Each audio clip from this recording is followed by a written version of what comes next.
Well, welcome everyone. If you're here for the Japanese beetle response update in regards of industry, you're in the right spot. Today we're going to update you on what WSDA is doing in response to this Japanese beetle introduction in Yakima and Benton counties. We're really here to inform you on what we're catching this summer and to help you learn about what's around you so that you can assist in the eradication of this invasive insect. It's really going to be efforts over multiple years and cooperation between WSDA, citizens, as well as industry. A couple things to get said before we get started is there are a couple other people online with us. We have Camila Acosta, who heads the eradication program, Scott Brooks and Benita Matheson representing plant services. They'll be able to help field and answer questions at the end.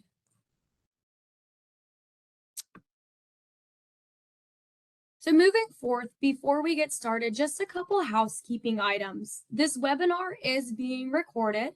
I ask that you keep your cameras off and mute your lines. This way everyone can see and hear the presenter clearly. If at any time you happen to have any questions, go ahead and throw them in the chat box. We are going to have time at the end to answer questions, as well as you'll have the chance to take yourself off mute if you're not able to use that question and answer function. I'll go ahead and go over the schedule here for you. My name is actually Cassie Chiors, and I'm an outreach coordinator at the Washington State Department of Agriculture. During this presentation, the first thing I'm going to do is actually go back and talk about Japanese beetle, how to identify it, what to look for, then kind of go into the threats it causes, as well as the different threats that follow it. The next thing I'll start wrapping up into history of what it has looked like in Washington State, as well as what we've been doing over the past couple years and what WSDA is currently doing. When we get into that part, I'm really going to start talking about this multi-year eradication in the form of trapping, treatment, and of course, the proposed quarantine.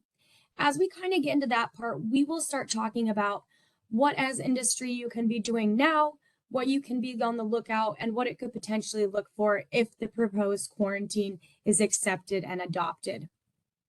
At any time, remember, post your questions in the chat box, as well as if you're having any technical difficulties, and someone will be able to assist you.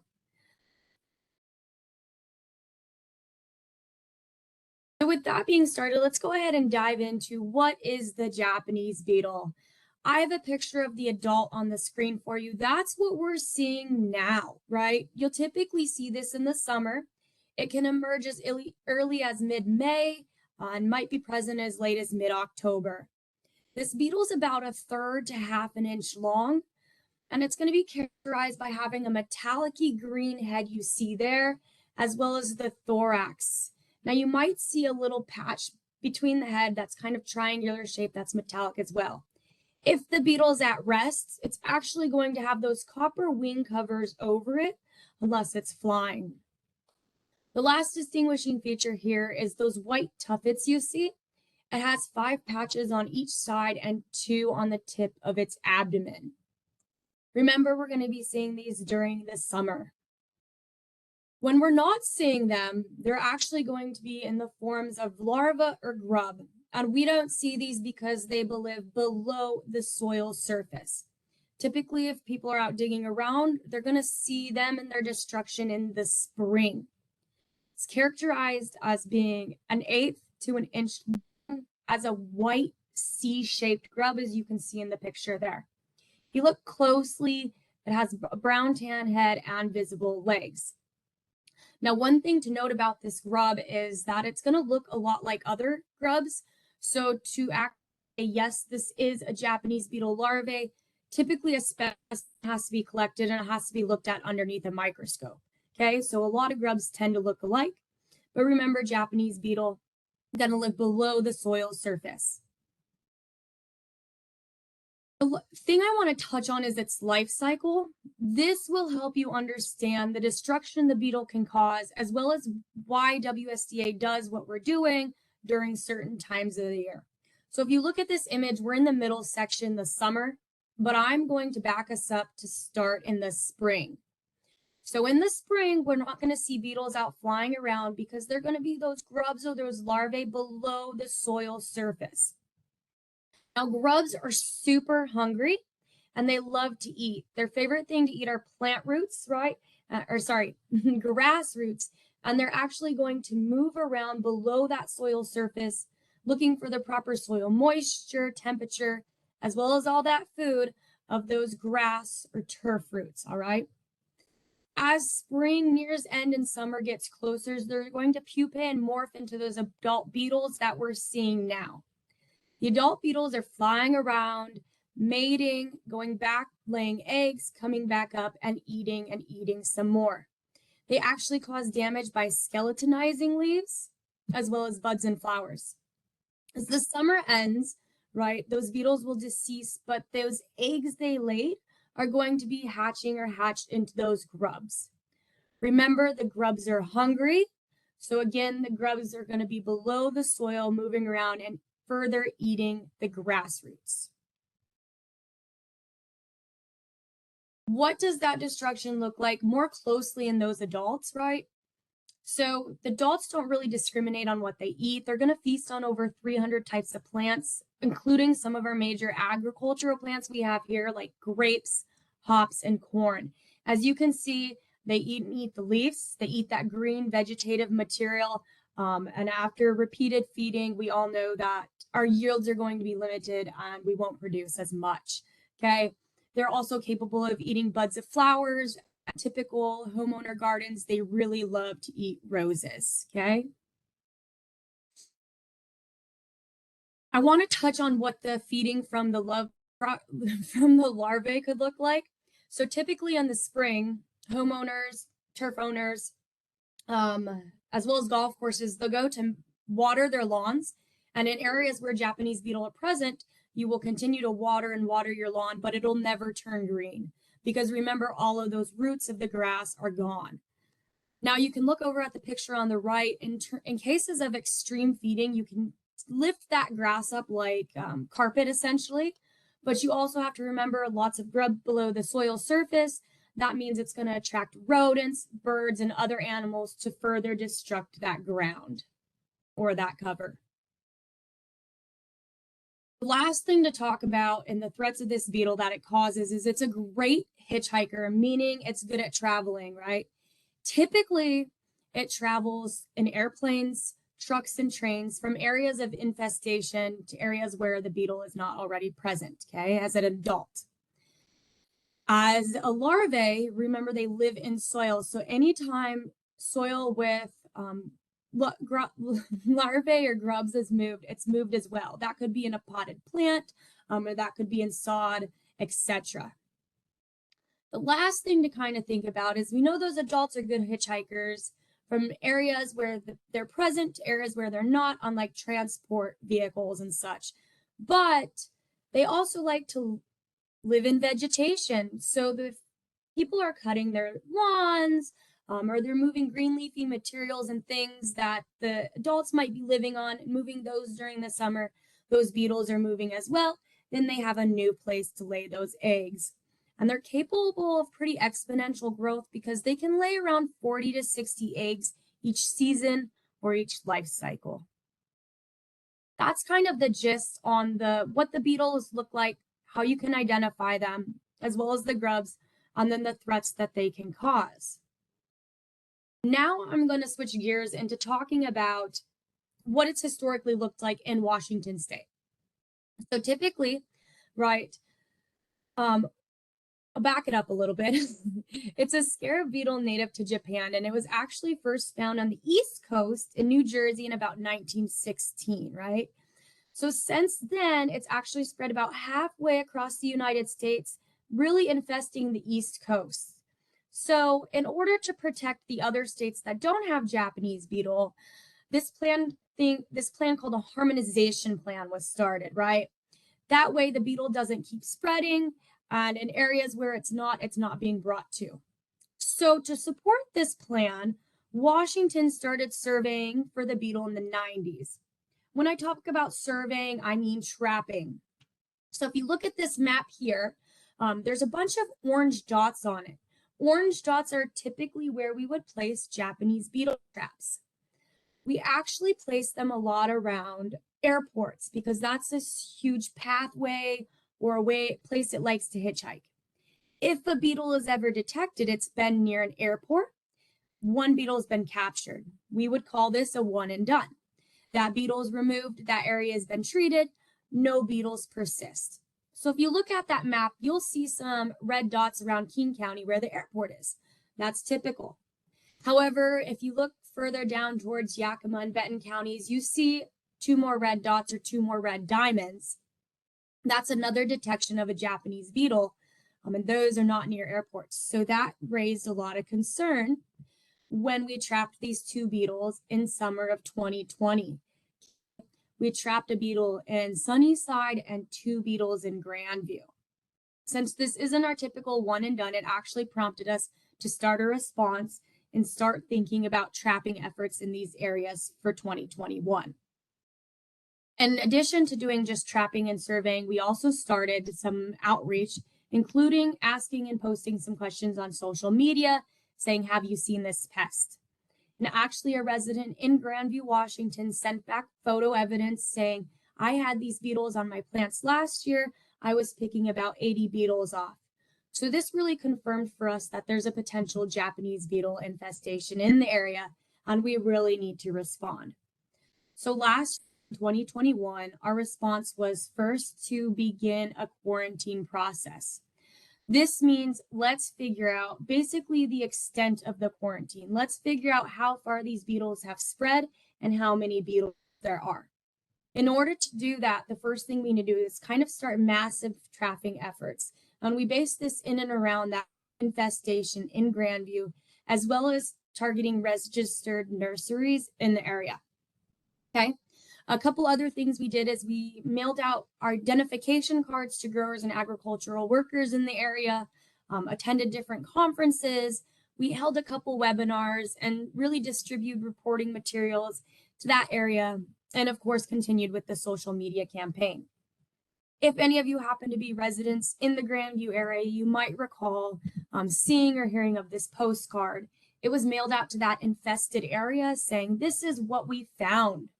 So in 2021, inside that initial area, we captured over 24,000 beetles in 650 traps.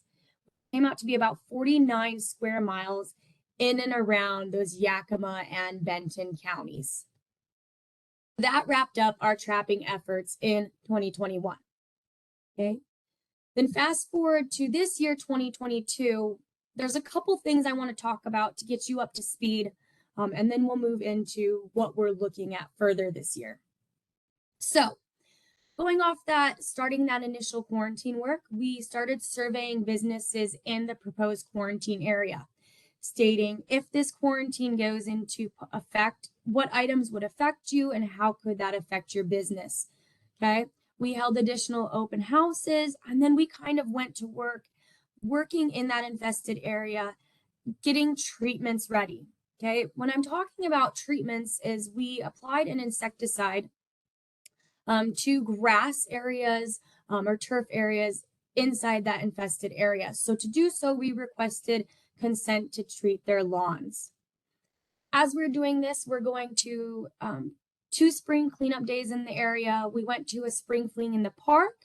We held multiple interviews and advertisements over the radio, as well as social media.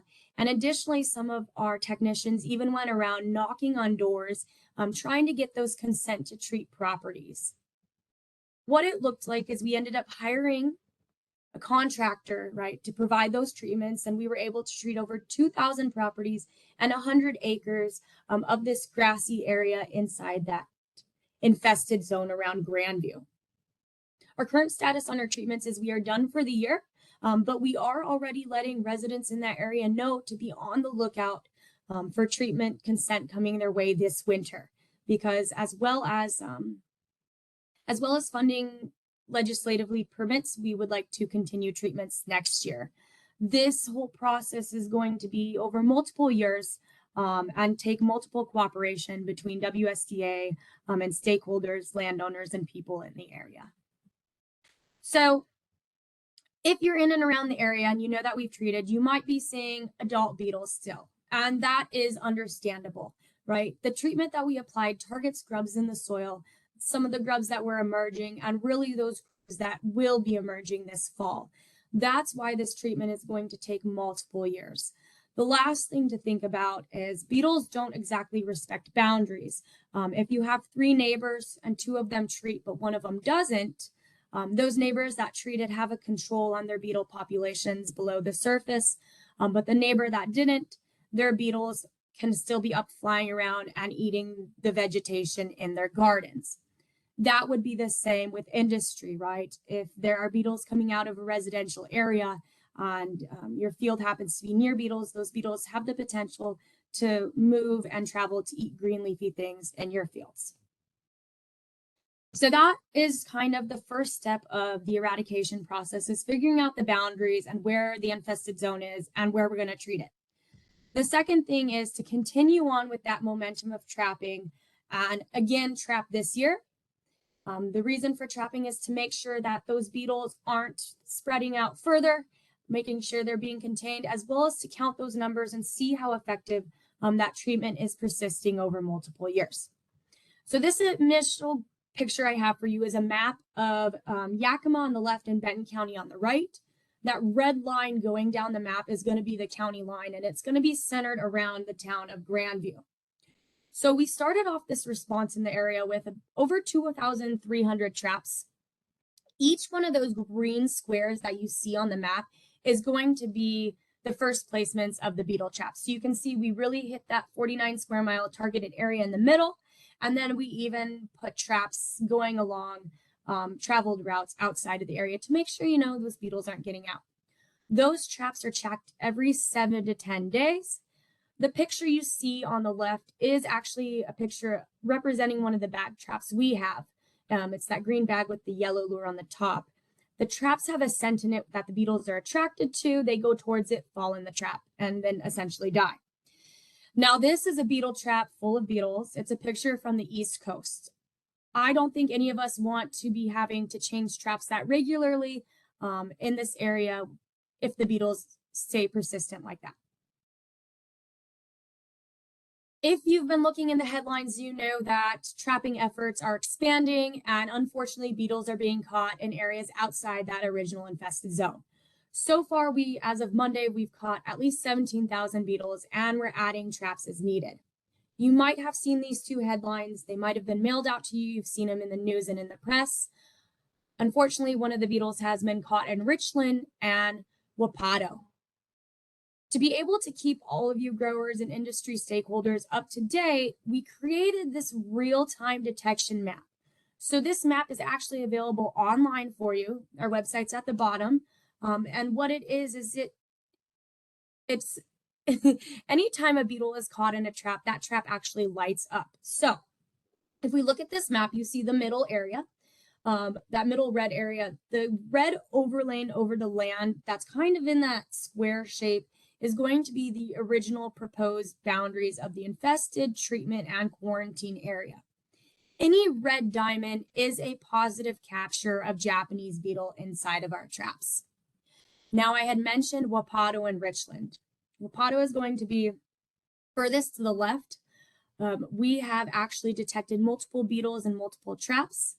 And then in Richland, we have detected 1 beetle. Now, with this being said and capturing beetles outside of the original response, we're going to finish the season and then go ahead and reevaluate if necessary. Getting deeper into those Wapato and Richland traps, in Wapato, we've caught 54 beetles out of 15 traps. Inspections began in Richland this week, and so far no more additional beetles have been captured. They will continue throughout the rest of the week. We talked about eradication in the terms of applying an insecticide and trapping. Then the third part, remember, is going to be this proposed quarantine.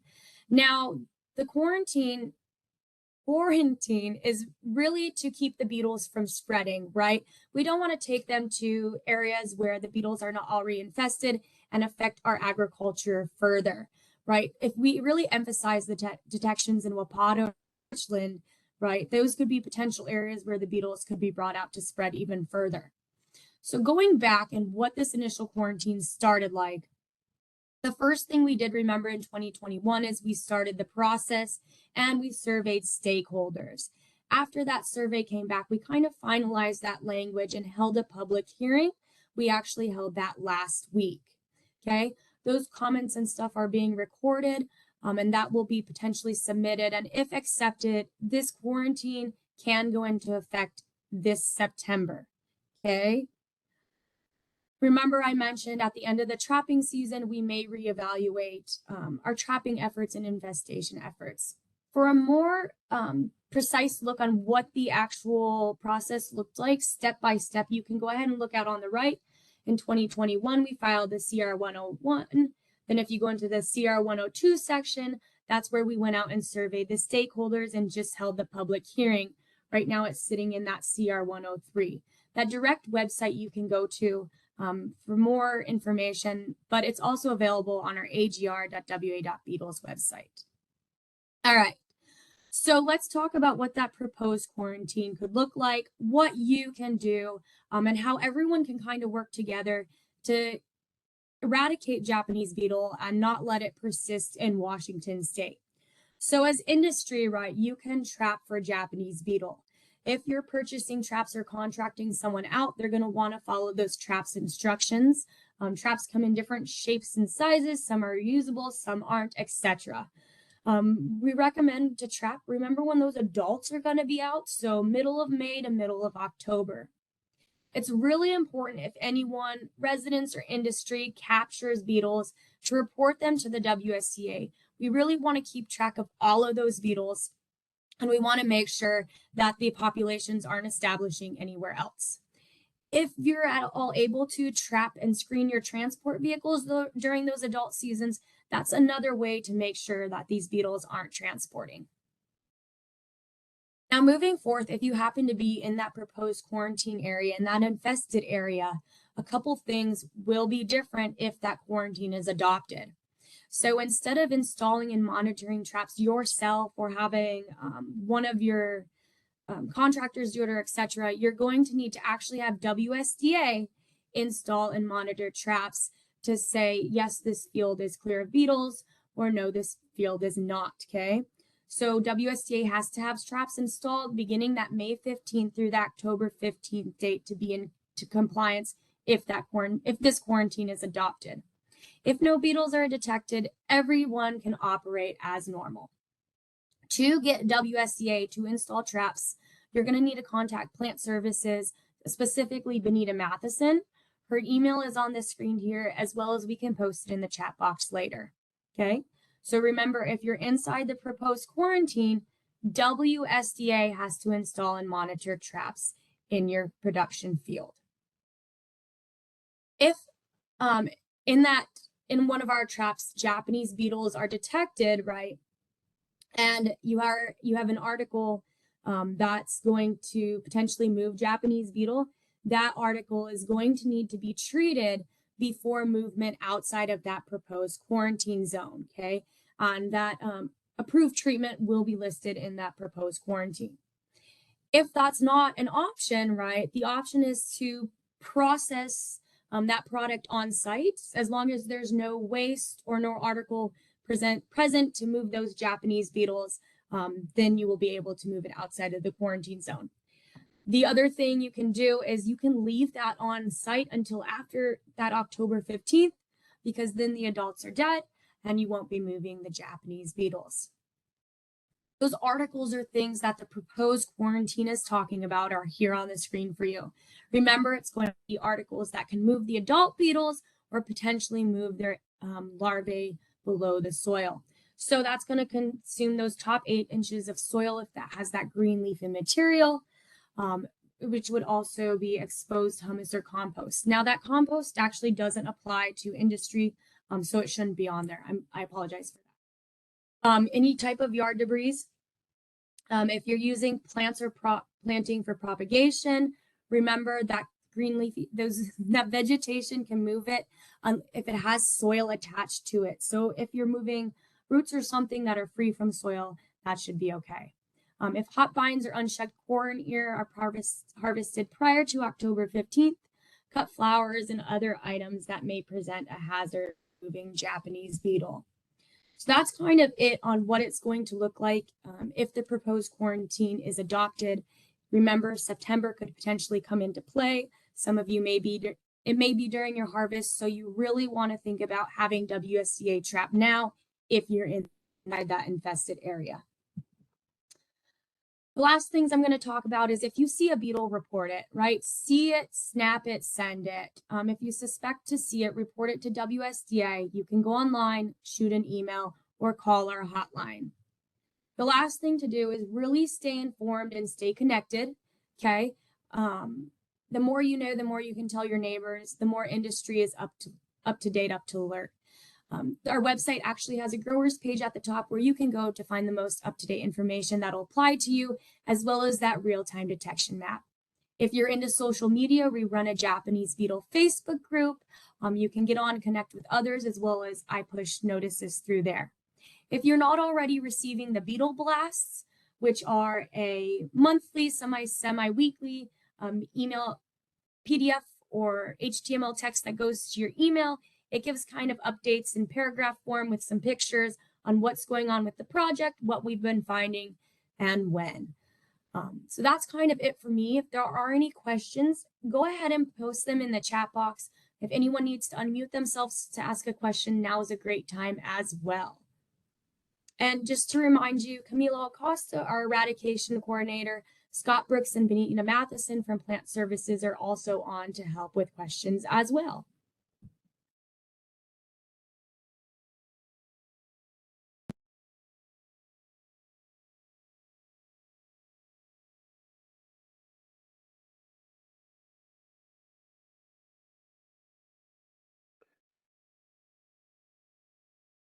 Can you hear me? Can you hear me? Just barely. Let me turn my volume up and I might be able to reiterate your question. Go ahead. Yes. Is there any alternative composting method that can be used beside putting the compost on the ground? So the question was about compost, and Benita or Scott, I will have you take this one.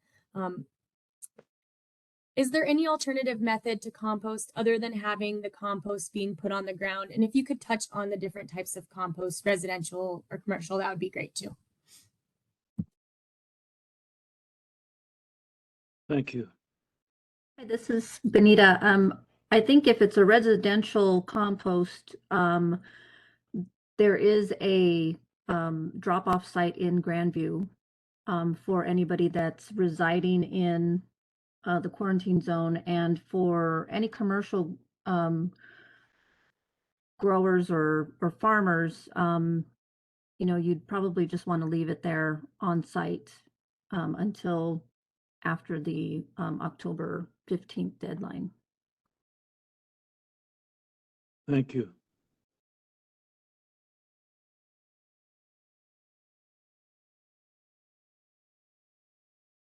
There is a question in the chat box here. Oh, there's a couple questions. Okay, so the first question, what about grapes that may need to go out of the quarantine zone? And Benita or Scott, I'll let you go ahead and take this. Hi, this is Benita again. So grapes, when we did the initial outreach to industry, grapes specifically were not a vehicle for Japanese beetles to be transported outside of the quarantine zone. So if you're just talking about grapes, there are no restrictions. If you're talking about grape plantings, you're going to want to make sure that you're getting them without soil. If you're transporting them from one vineyard to another, or have them inspected to make sure that there are no grubs in that soil. Thank you. I see a question in the chat box, and it states, I understand WSDA has a product labeled to treat residential properties. Is there a product labeled to treat pasture lands, which would also harbor this pest? So if you're interested in treating your pasture lands or any of your commercial properties, that your best option would actually be to reach out to Extension. They can provide recommendations, or if you want to reach out to a local control company, seed grower, or someone in the area who could provide knowledgeable insight into what would be applicable to use on your field.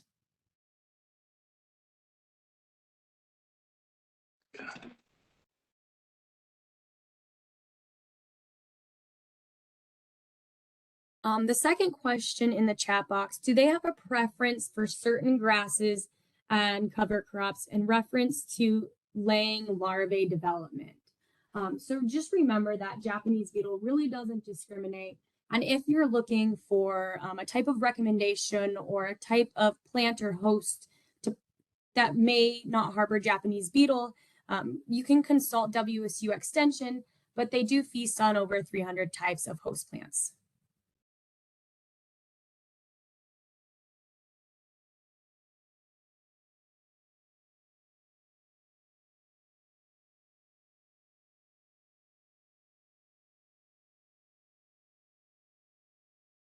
I have another question coming through here. How about hobby farmers who are not interested in treating pastures? Does WSDA have plans to treat those properties within the affected area? So the areas that WSDA is treating inside the infested area, basically what we are doing is we're treating residential and commercial or residential turf and grass, right? We are not treating agricultural lands at this time. So if you are interested in treating those type of lands in the infested area, again, you're going to have to reach out to Extension or consult a crop grower or somebody that can provide you recommendations on treatment. The other thing you can always think about doing is you can always trap on the outside of your land if you want to place beetle traps. Placing adult beetle traps will capture adult beetles. If we're taking adult beetles out of this scenario, they're not able to go back down and lay eggs. So that can also potentially help lower the population of adult beetles.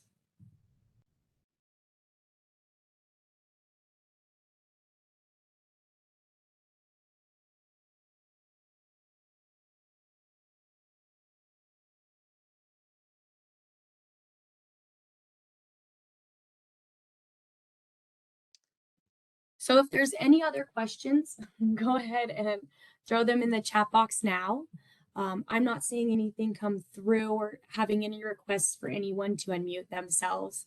The last thing I kind of want to say is remember, you can always check out our website for more information, and that this really is going to take multiple years of eradication and kind of be cooperation between WSDA, residents, and industry to really keep these beetles in check, keep them from spreading, as well as eradicate and completely remove them from Washington. We don't want these beetles to start affecting agriculture in different areas, as well as we don't want it to affect our exports into different states and different countries. So I really want to thank you for taking your time this afternoon and attending this webinar. It was recorded, so it will be uploaded and eventually be available for view at a later date with a link. But thank you and have a nice day. If you have any questions, feel free to visit our website and reach out in an email.